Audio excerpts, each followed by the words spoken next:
Om Swastiastu, selamat pagi adik semuanya. Bagaimana kabarnya hari ini? Nah, sudah siap untuk belajar? Jika sudah, ada baiknya kalian berdoa terlebih dahulu sebelum belajar. Jika sudah, kita akan memulai pembelajarannya ya.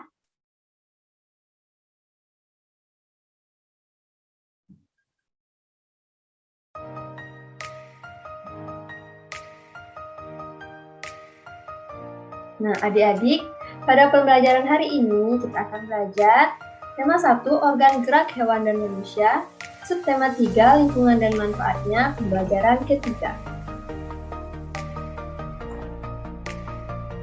Nah, adik-adik, kalian lihat gambar apakah itu? Ya, ini merupakan gambar jembatan Suramadu. Jembatan Suramadu adalah jembatan yang melintasi Selat Madura dan menghubungkan Surabaya dengan Madura. Jembatan Suramadu ini, jika adik-adik ingin ke Madura, kalian harus melewati Selat Madura. Nah, Selat Madura ini menghubungkan Surabaya dengan Madura. Nah, pada zaman dahulu jika ingin melintasi Selat Madura, kita harus menggunakan perahu. Namun, pada zaman sekarang, telah dibangun sebuah jembatan, yaitu Jembatan Suramadu.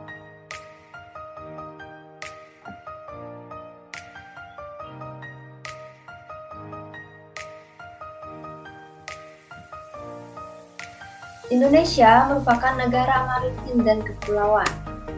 Hampir 2/3 wilayahnya merupakan lautan, antara pulau satu dengan pulau yang lainnya disatukan oleh laut.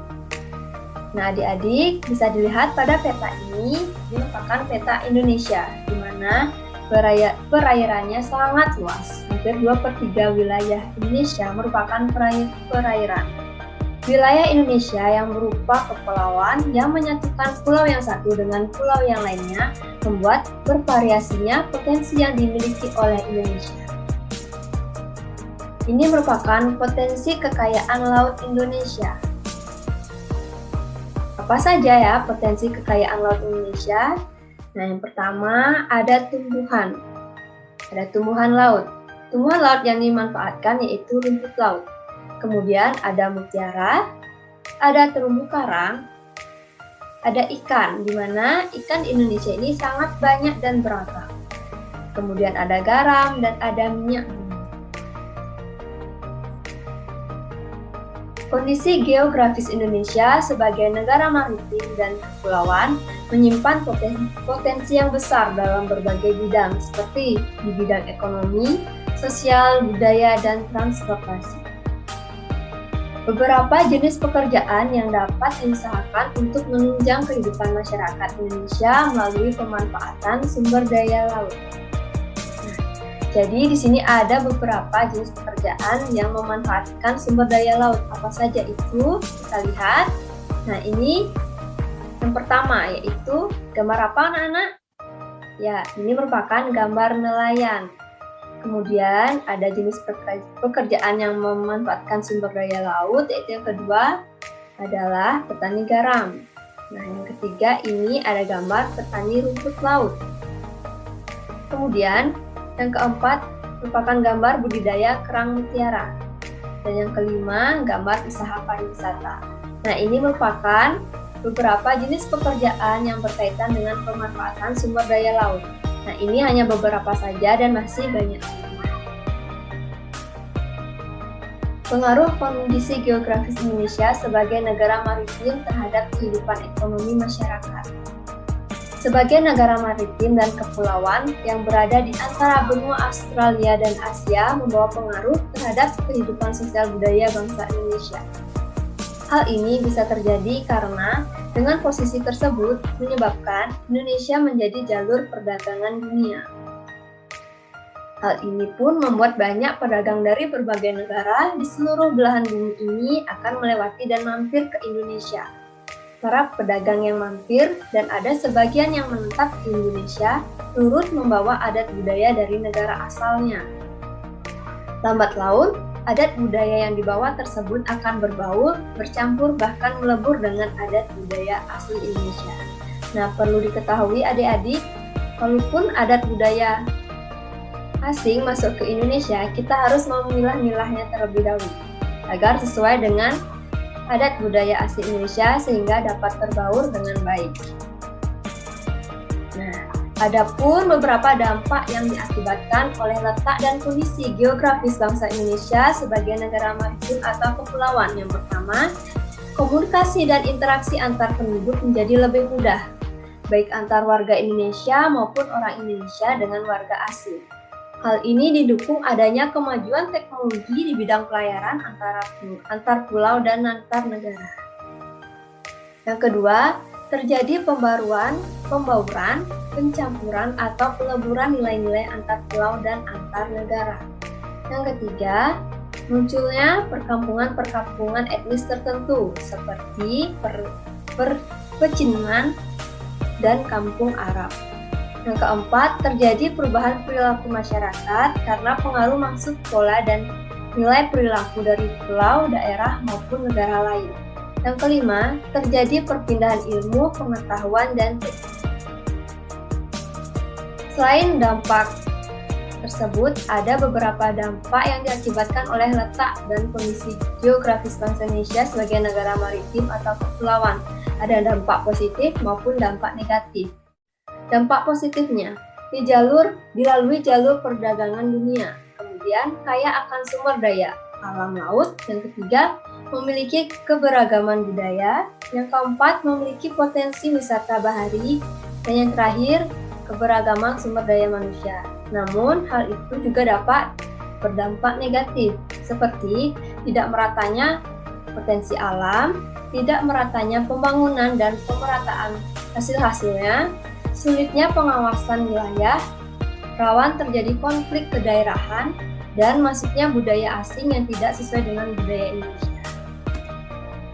Nah, anak-anak, di sini Ibu mempunyai suatu teks, yaitu Kejayaan Bahari Masa Lalu. Nah, teks ini silakan kalian baca. Teks ini ada di buku tema kalian. Baca dengan baik dan cermat, karena nanti akan ada tugas mencari ide pokok suatu paragraf. Nah, dibaca baik-baik ya, karena video ini akan terus berlanjut. Nanti adik-adik bisa men-stop videonya untuk memudahkan membaca.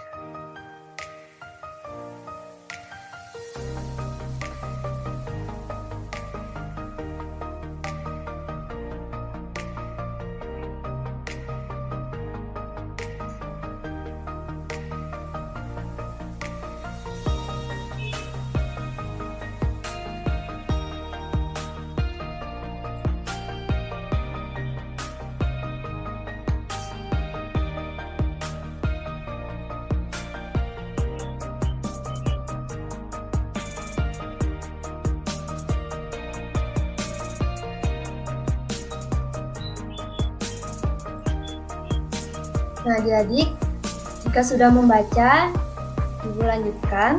Keberagaman yang disebabkan adanya perbedaan antar pulau satu dengan pulau yang lainnya tidaklah menjadi pemecah dan perenggang, namun justru menjadi pemersatu karena antara yang satu dengan yang lain bisa saling melengkapi. Hal ini sesuai dengan semangat persatuan dan kesatuan seperti pencerminan nilai-nilai Pancasila, khususnya sila persatuan Indonesia. Selain itu juga mencerminkan nilai-nilai yang terkandung sila keadilan sosial bagi seluruh rakyat Indonesia.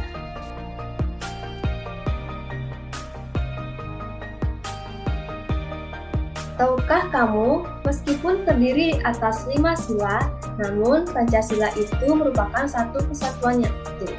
Nah, Pancasila ini diumpamakan sebagai satu paket lengkap yang menopang Negara Kesatuan Republik Indonesia. Setiap sila Pancasila merupakan unsur yang mutlak membentuk kesatuan. Artinya, satu sila menjiwai dan dijiwai oleh sila lainnya. Sila pertama menjiwai sila kedua, ketiga, keempat, kelima, dan demikian seterusnya. Nah, ini merupakan perilaku yang mencerminkan sila-sila Pancasila. Yang pertama ada pemilihan ketua kelas, kedua ada perayaan hari besar keagamaan, yang ketiga ada gotong royong, yang keempat ada musyawarah mufakat, dan yang terakhir ada menjenguk orang sakit. Nah, kita ambil satu contoh, yaitu pemilihan ketua kelas. Pemilihan ketua kelas ini mencerminkan beberapa sila. Adapun yang pertama itu sila kelima. Jadi pemilihan ketua kelas ini mencerminkan sila kelima keadilan sosial bagi seluruh rakyat Indonesia. Kemudian pemilihan ketua kelas ini juga mencerminkan sila keempat, kerakyatan yang dipimpin oleh hikmat kebijaksanaan dalam permusyawaratan perwakilan. Pemilihan ketua kelas ini juga mencerminkan sila Pancasila, yaitu yang ketiga, Persatuan Indonesia. Kemudian juga mencerminkan sila kedua, kemanusiaan yang adil dan beradab. Nah, kita lihat, ini merupakan gambar seseorang membantu korban bencana.